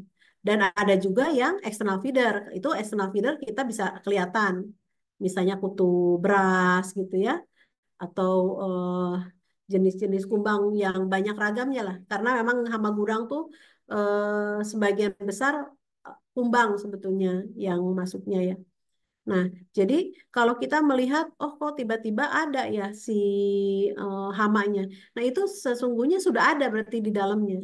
Maka kita memang perlu melihat ini dari mulai inspeksi barang masuk itu harus disampling, harus diperiksa. Karena bisa jadi kalau sudah ada sampling di situ sudah ada tandanya dibuka. Jadi kalau yang internal feeder tentu harus dibuka biji atau produknya itu baru nanti kelihatan dan itu langsung dipisahkan dikarantinakan. Jadi tidak boleh dicampur. Nah, sementara kalau yang sudah ada di gudang, sudah ada hama ya dengan teknik fumigasi itu bisa dilakukan. Tapi sekali lagi fumigasi sifatnya sementara karena dia tidak ada unsur residu.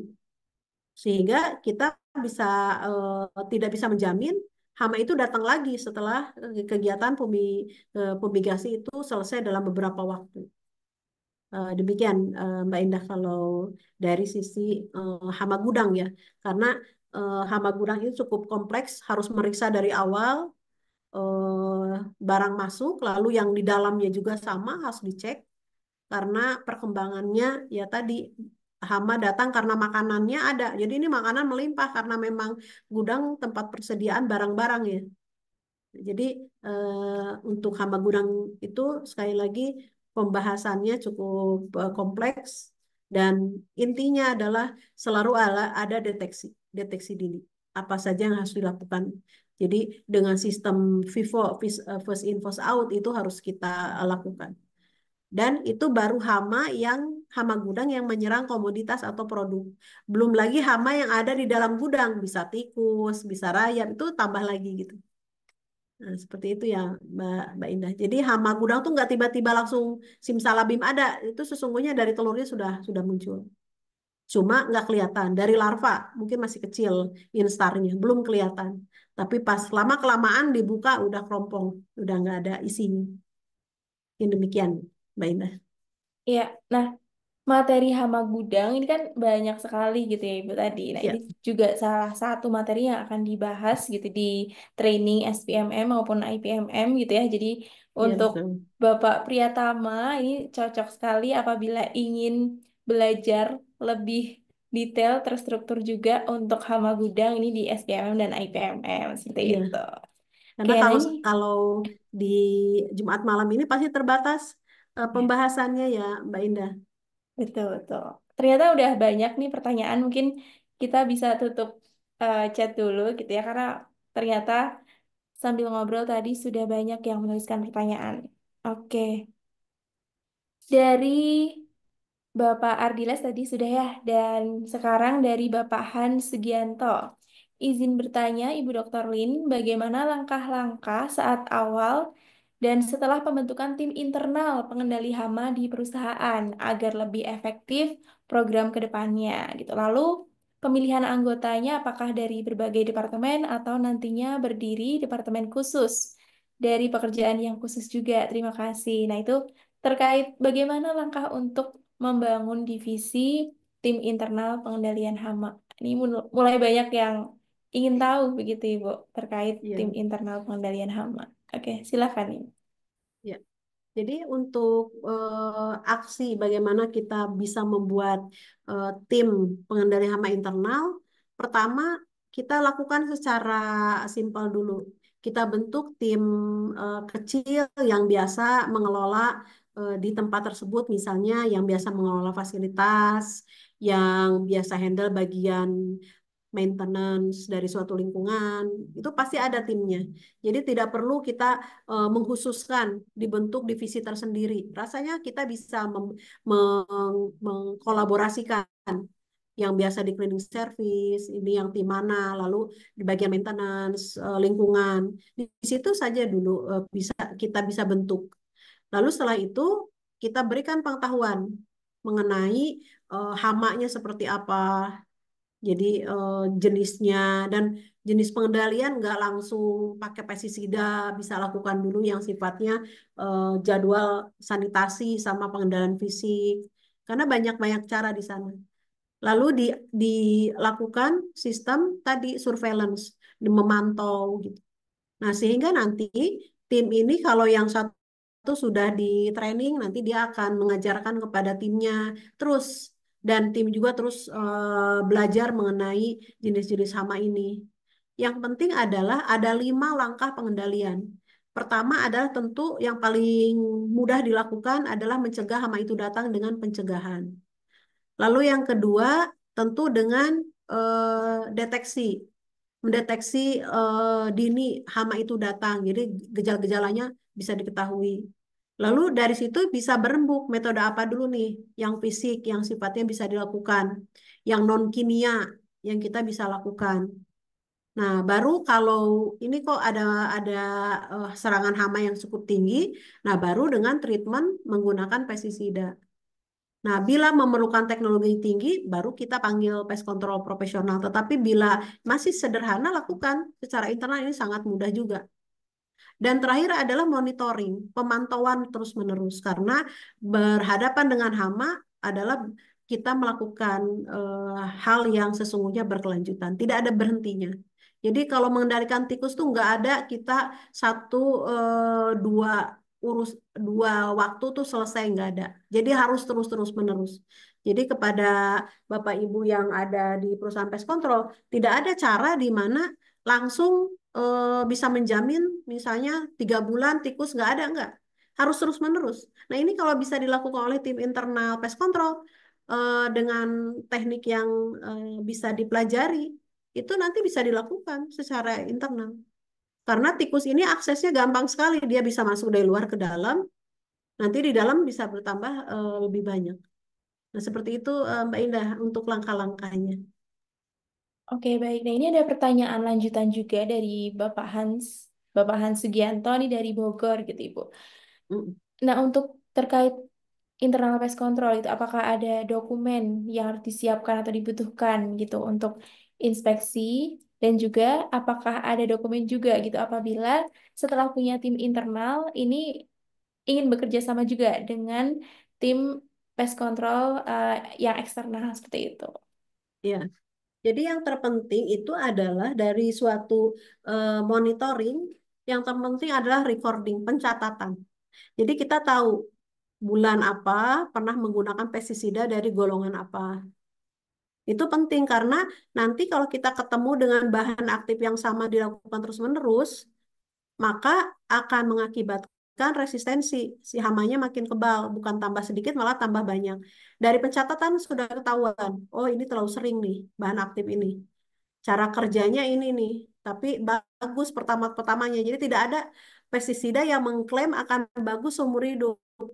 Semakin sering digunakan, maka sudah harus siap-siap akan menghadapi resistensi. Jadi nanti akan menjadi tidak efektif. Nah, sehingga dengan pencatatan, dengan apa pemantauan hama, lalu tindakan apa saja yang dilakukan, itu modal penting. Jadi pada saat nanti mengundang pest control profesional bisa disandingkan ini ke data yang telah kami punya. Titik-titik ini nih munculnya hama datang dan kami sudah melakukan step-step ini. Nah, baru di situ bisa kolaborasinya. Jadi nggak semuanya saat kebakaran pas kontrol dipanggil. Pas kontrol officer juga pasti akan kebingungan karena datang pada saat kondisi sudah gawat misalnya. Seperti itu. Nah, itu gunanya adalah pest control internal yang ada di perusahaan. Dan sekali lagi ini bukan job baru, itu bisa dikondisikan. Jadi tidak membuat artinya nanti pekerjaan baru tidak, tapi lebih spesifik bagaimana eh, hama ini bisa satu eh, langkah pengerjaannya seperti melakukan pekerjaan yang lainnya sehari-hari. Seperti itu, Mbak Indah. Oke, baik.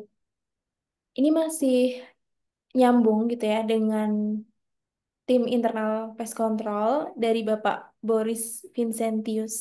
Pertanyaannya, selamat malam, Ibu izin bertanya. Seringkali untuk pengendalian hama ini tidak menjadi perhatian bagi perusahaan. Nah, kira-kira untuk unit kerja mana yang biasa menangani di perusahaan dan rencana kerja yang harus disiapkan oleh perusahaan minimal apa saja dan biasanya yang diterapkan apa saja karena berkaitan dengan anggaran perusahaan. Ini tentunya pelatihan gitu ya, Ibu. Harus tahu Ya. knowledge dulu. Gitu. Ya. Jadi yang pertama tentu ada investasi eh, terhadap ilmu yang harus dipelajari dulu. Kenapa? Karena untuk menghindari hal-hal yang tadi trial and error. Nah, kalau hama ini kalau kita menangani tidak punya ilmunya, malah dikhawatirkan bukan dia tambah sedikit, hamanya tambah banyak karena salah treatment. Nah, jadi tentu para pemilik bisnis investasi ini investasi jangka panjang. Nah, apakah nanti akan ada apa ibaratnya tugas yang lebih berat? Tidak. Ini kita bisa sama menggabungkan halnya seperti bagian dalam ISO ini kan ada tim yang memang ngurus bagaimana pengelolaan kebersihan kan itu ada. Itu pun bisa dijadwalkan ada dokumen. Ini juga sama. Kita bisa barengkan bagaimana pemantauan hama di area fasilitas mana. Nanti dicatat, oh ini ketemu bentuknya ininya seperti ini jejaknya. Itu sama aja. Itu sesungguhnya ya udah pasti kita lakukan di suatu tempat bisnis tentang bagaimana kita membuat pencatatan mengenai kebersihan. Nah, sekarang kita tambahin informasinya tentang bagaimana tanda-tanda hama. Dan itu dengan kita punya pengetahuan di manakah mereka berada dan bagaimana cara mendeteksinya akan lebih mudah. Sehingga kita tidak langsung ketemu suatu kondisi yang hamanya jadi udah banyak. Padahal dari awal tuh sebetulnya udah ketahuan. Nah, seperti itu. Jadi langkah kerjanya tidak rumit, tidak harus dibuat job yang panjang, tetapi pada prinsipnya adalah bagaimana pengetahuan dulu yang perlu dibekali. Dari situ diimplementasikan. Sehingga kami pun membuat modul yang sangat lengkap sehingga nanti tim yang sudah training bisa mengajarkan kepada tim eh, yang ada di tempat bisnisnya untuk saling berbagi. Nah, seperti itu Mbak Indah. Ya, jadi tadi jangan sampai salah treatment atau pengendalian karena nanti kalau salah-salah bisa makin banyak gitu ya. Jadi untuk tim internal ini jadi salah satu investasi jangka panjang juga Bapak Ibu, teman-teman semua gitu. Untuk sekali nanti seumur hidup perusahaan atau seumur hidup dari bisnis Bapak Ibu gitu. Oke, baik. Masih banyak juga ini pertanyaan dari peserta. Hmm. Kita mulai masuk ke pertanyaan dari Bapak Abdul Yamin. Izin bertanya, Ibu. Saya Abdul Yamin untuk pengendalian hama millipede. Metodenya yang paling efektif harus dengan metode apa? Untuk millipede tersebut muncul di area taman-taman. Terima kasih sebelumnya. Ya. Jadi untuk jenis millipede ini kan dia senang di tempat-tempat yang memang ada makanan dia ya. Jadi sekali lagi kita bisa melihat bahwa hama ini tadi ada tiga faktor, ada makanannya, ada airnya. Jadi pengertian airnya itu bukan air banyak ya Bapak Ibu. Air setetes pun bagi hama itu udah cukup gitu. Nah, artinya ada air di sana, bahkan hama gudang yang ada di tempat biji kan itu bijinya kering ya. Artinya di mana ya airnya? Dia bisa membuat ekstrak kelembaban yang di sekitarnya itu jadi air bagi dia. Jadi yang tentunya perlu air pasti. Nah, ini juga sama tempat perlindungan. Jadi kalau kondisinya Bapak melihat di tempatnya ada kaki seribu, apa miliped ini, ya tentu akan lihat dulu apa nih, apakah tempatnya terlalu lembab, berarti harus dikondisikan kelembabannya, diatur lingkungannya, dan ada tempat apa yang membuat si miliped ini datang. Maka hindarkan dulu faktor-faktor yang membuat dia mau datangnya ini. Nah, dari faktor-faktor itu oleh kita dihilangkan, maka kita bisa melakukan pengendalian di populasi miliped saat itu. Ya. Nah, apakah dalam populasi sangat tinggi, maka harus main di situ treatment pakai pestisida, jenisnya apa yang bisa harus dilakukan. Tapi sekali lagi sumber-sumber penarik dari miliped itu datang itu dulu yang perlu segera diatasi. Karena kalau kita melakukan apa istilahnya pengendalian untuk hamanya saat itu tidak sulit. Nanti yang dikhawatirkan kan kalau sumbernya tidak diatasi datang lagi gitu. Seperti itu. Itu Mbak Indah. Ya baik, Ibu. Langsung saja, ini dari Amarizal Azmi, gitu ya. Izin bertanya, tadi Dr. Lin menyinggung adanya pestisida yang ramah lingkungan. Yang mau saya tanyakan, apakah ada pestisida dengan kategori food grade? Jika ada, bukankah semua pestisida adalah bahan kimia yang mayoritas berbahaya bagi kesehatan? Nah, ini masih sering ada istilah seperti itu gitu ya, Ibu. Iya, Ternyata. iya, Oke. iya. Jadi memang di kata pestisidanya sendiri, pestisida sendiri kan adalah dari pes dan sida yang membunuh hama. Jadi dengan kata membunuhnya itu orang asosiasinya langsung berbahaya. Tapi sekali lagi kalau kita lihat dari tingkatan toksisitas, air pun ya kafein pun lebih bahaya sebetulnya dari pestisida. Tapi karena pemahaman di kalangan banyak orang pestisida berbahaya, tentu kita mendengar kata pestisida aja udah takut gitu. Tapi kalau kita mempelajari dengan detail, asalkan dia dosisnya tepat ya udah sebetulnya tidak ada masalah. Toh kadarnya juga sangat kecil. Misalnya bromadiolon, memang dia beracun tapi kadar di dalam rodentisida itu sangat kecil, 0,00005 sekian. Jadi sangat kecil sebetulnya. Jadi kalau membuat misalnya dia kemakan sama tikus, tikus harus makan 2 kilo baru mati.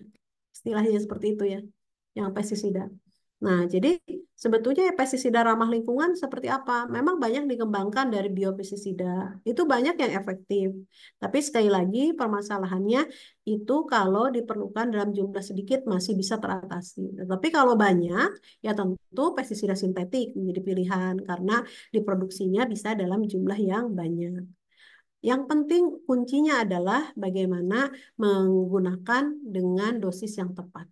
Dan kita bisa mengetahui misalnya dalam pengendalian pada tikus atau pada eh, hama rayap misalnya, itu yang paling baik adalah pestisida yang slow action, yang kerja itu lambat, tapi bukan jelek, melainkan itu membuat kesempatan si pestisidanya yang berupa umpan, berupa baiting, berupa bait itu dibawa ke sarangnya.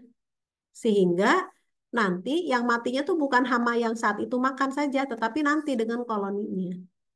Nah, terkadang masyarakat tidak sabar, ingin yang racun tikus yang langsung mati saat itu, gitu ya. Ya bisa, tapi yang matinya cuma dia doang. Sedangkan tikus itu akan belajar kalau ada temennya yang mati karena makan umpan itu, umpan tikus itu, racun tikus itu, ya dia nggak akan mau ngulang. Nah kan sayang, jadi pengendalian jadi nggak efektif. Nah seperti itu. Pengetahuan itu yang harus digali. Bagaimana kita yang slow dulu, tapi dia populasi yang hama yang terkenanya banyak. Atau yang fast action, tapi yang kenanya hama itu saja.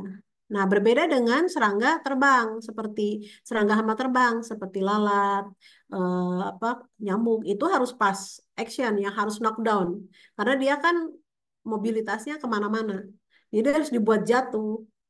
Maka itu dibutuhkan yang fast action. Jadi pengetahuan pengendalian hama dengan pestisida itu ada ragamnya dan ada tujuan.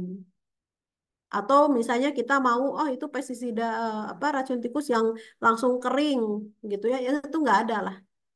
Kalau ada itu sangat beracun sekali, berbahaya berarti bagi lingkungan. Nah itu mungkin Mbak Indah. Iya, Ibu. Ya, betul ya. Tadi untuk konsep-konsep pestisida yang dianggap berbahaya, tadi ada food grade itu tentunya akan banyak sekali pembahasannya dan itu jadi salah satu materi yang akan dibahas gitu di SPMM. Nanti bisa kita bertemu gitu Bapak dan Ibu, teman-teman semua, pemilik bisnis ataupun yang ingin mengirim tim ke sana, kita bisa belajar selama 2 hari bersama gitu ya. Bersama dengan pes expert tentunya. Oke, masih nyambung pertanyaan dari Bapak Eko Tamrinain. Tadi dibahas tentang hama roden, begitu Ibu. Pertanyaannya, Bagaimana cara memitigasi terkait hama roden yang saat ini bukan hanya resting namun juga sudah bersarang? Oke, dan beranak di lokasi sehingga mengindikasikan gedung telah memfasilitasi tempat hama nyaman bersarang serta berkembang biak. Oke, tadi sebetulnya dijelaskan juga ya Ibu karena kita yang mengundang hama karena ada 3 komponen seperti itu ya. Oke, Ya, dipersilakan Ibu untuk jawabannya. ya. Jadi untuk tikus ini dia secara behavior kan memang berkoloni ya. Bahkan dia mengenal kasta. Jadi ketuanya si tikus tuh nggak akan anak buahnya nggak akan berani makan kalau ketuanya belum makan. Karena dia punya area juga, jadi punya otorita, punya wilayah dari behaviornya. Jadi kalau Bapak mendapati di tempat bisnis atau di lingkungan Bapak ada sarang tikus, nah itu pasti banyak tuh teman-temannya. Nah, maka pengendaliannya seperti apa? Nah, tadi kalau kita mau pengendaliannya ke banyak hama tikus terkena dari ekspos atau paparan dari rodentisida, maka kita harus lakukan dengan teknik tadi baiting pengumpanan dan yang mau atau yang cara kerjanya itu slow action. Supaya apa? Supaya nanti makannya itu bisa bareng-bareng sama mereka dan mereka nggak sadar matinya tuh karena makan itu. Jadi kalau Bapak misalnya taruh perangkap terus ada tikus terperangkap di situ, si temennya yang lihat temen tikus terperangkap mundur, dia akan menjauh karena dia tahu bahwa itu bahaya. Nah, tikus ini yang cerdas yang harus kita antisipasi. Nah, dengan rodentisida yang slow action, nanti dia akan merasa nggak enak badan, terus orang lain temannya kan nggak tahu gitu. Tapi dia tidak menyangka bahwa dia itu karena makanan itu. Jadi dia makan lagi si umpan tikus itu. Jadi umpan itu adalah makanan tikus ditambah pestisida. Nah, jadi yang bagus tuh adalah bagaimana caranya biar tikus itu mau makan umpan itu. Nah, itu tantangannya bagi formulator membuat rodentisida yang bagus. Karena kalau rodentisida tidak disenangi ya nggak efektif, nggak tujuan dari eh, apa penggunaan rodentisida jadi tidak tercapai. Nah, jadi dengan fenomena tersebut tentu penutupan akses pasti harus dilakukan. Dengan baiting, dengan pengumpanan di dalam dan di luar ruangan itu harus dilakukan. Perlu waktu, iya.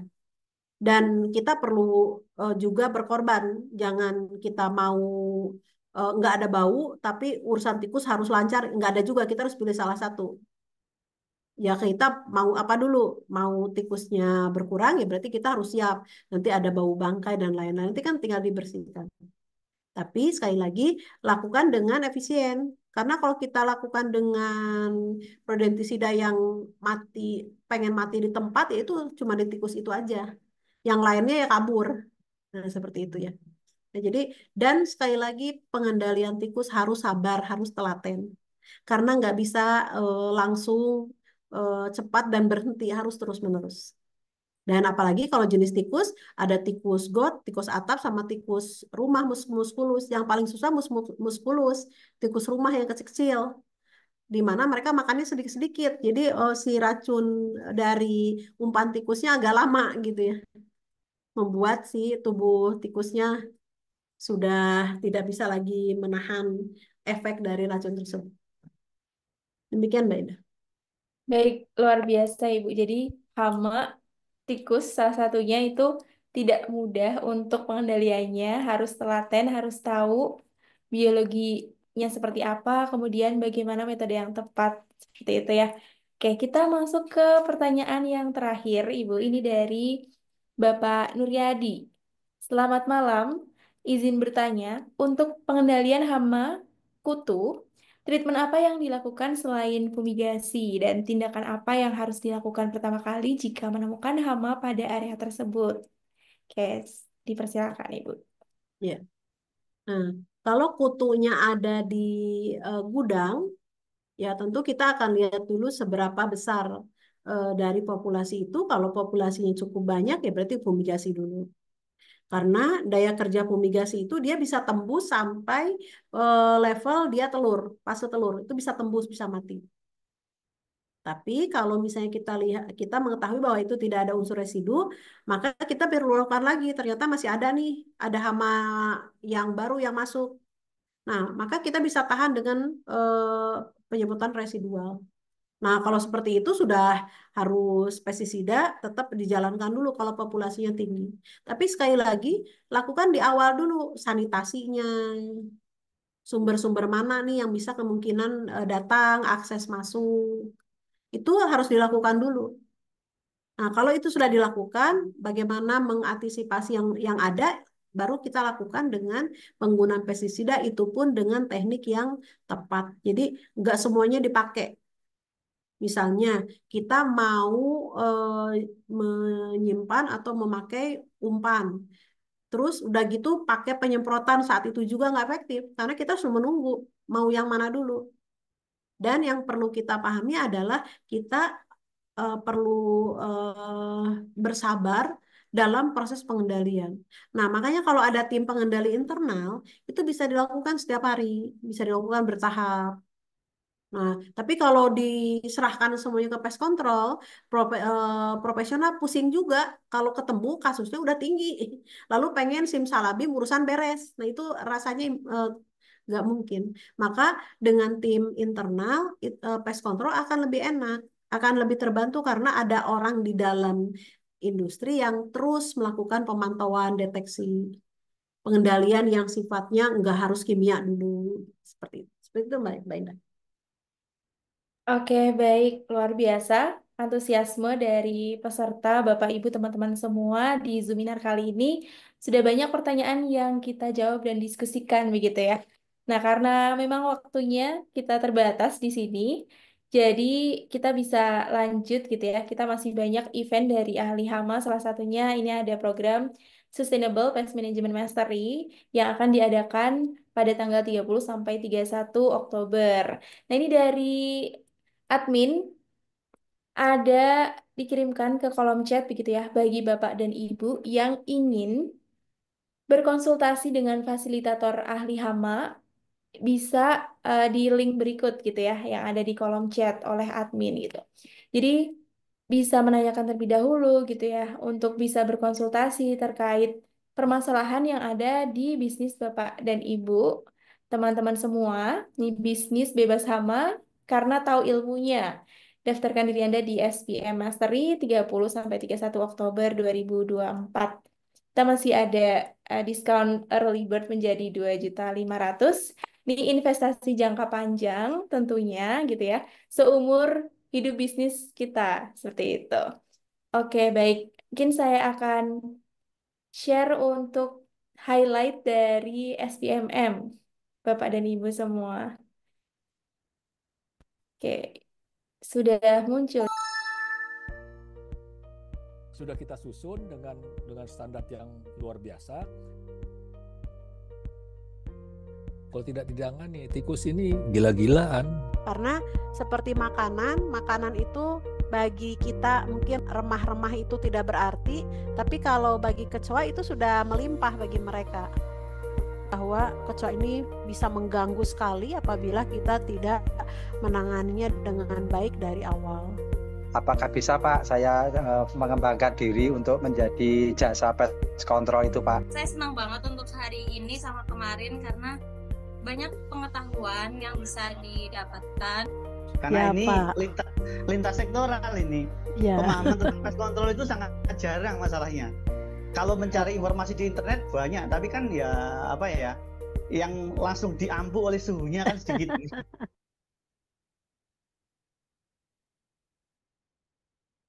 Ya, baik. Jadi tadi highlight SPMM yang sudah dilaksanakan gitu ya secara online dan banyak sekali gitu ya insight yang didapatkan oleh peserta tadi ya diampu oleh suhunya yaitu PES Expert Bapak Prof Intan dan juga Dr. Lin seperti itu. Ya tadi kita sudah menyampaikan terkait program SPMM untuk Bapak Ibu yang ingin bertanya terlebih dahulu bisa menghubungi ke fasilitator ahli hama yang ada di kolom chat. Semoga kita bisa bertemu di event-event ahli hama selanjutnya begitu ya. Nah, mungkin ada closing statement sebelum kita tutup dari Dr. Lin, dipersilahkan Ibu. Ya, terima kasih Mbak Indah, Bapak Ibu yang ada di wilayah di Indonesia. Tentu sekali lagi persoalan hama adalah persoalan kita bersama. Apalagi di lingkungan bisnis, tentu ada yang harus diperjuangkan bagaimana bisnis bisa terus berkembang dengan baik dan tentunya karena hama ini berada dalam kehidupan aktivitas manusia sehari-hari, maka kita pun tidak bisa mengesampingkan keberadaan hama ini. Nah, untuk bisnis-bisnis yang memang sebagian besar akan bisa terinvestasi hama, tentu tidak ada salahnya para pemilik bisnis sudah mulai melihat bagaimana peran serta itu bisa dilakukan dari internal, bahwa pengendalian hama internal di tempat Bapak Ibu sangat mungkin dibentuk dengan cara yang lebih sederhana dan bekali pengetahuan tentu dari kami juga menyiapkan berbagai macam program-program, apakah itu yang training, atau juga Bapak Ibu bisa melihat ebook-ebook yang selalu kami produksi semata-mata untuk menambah pengetahuan dan insight atau wawasan mengenai hama, bagaimana pengendaliannya dan bagaimana juga perkembangan dari waktu ke waktu tentang pestisida dan teknologi pengendalian hama itu sendiri. Demikian Mbak Indah. Oke, baik. Alhamdulillah. Malam hari ini kita sudah melaksanakan Zoominar Ahli Hama Batch 21. Tidak terasa juga, ini kita sudah di penghujung acara. Tadi kita akan selalu hadir gitu ya untuk bisa memfasilitasi pemilik bisnis, eh, operator pest control, semua yang ingin belajar terkait pengendalian hama dari nol. Jadi jangan lewatkan untuk terus stay tune gitu ya di channel-channel ahli hama dan juga event-event ahli hama seperti itu. Oke, terima kasih atas waktunya Bapak Ibu peserta semua. Terima kasih atas waktunya Ibu Dr. Lin yang tentunya banyak kegiatan dan pada malam hari ini menyempatkan untuk bisa berbagi ilmu seperti itu. Oke, dari saya selaku moderator menutup acara Zoominar pada malam hari ini. Terima kasih. Wassalamualaikum warahmatullahi wabarakatuh. Waalaikumsalam warahmatullahi wabarakatuh. Terima kasih banyak semuanya. Sama-sama. Oke, selamat beraktivitas bagi Bapak dan Ibu. Selamat malam.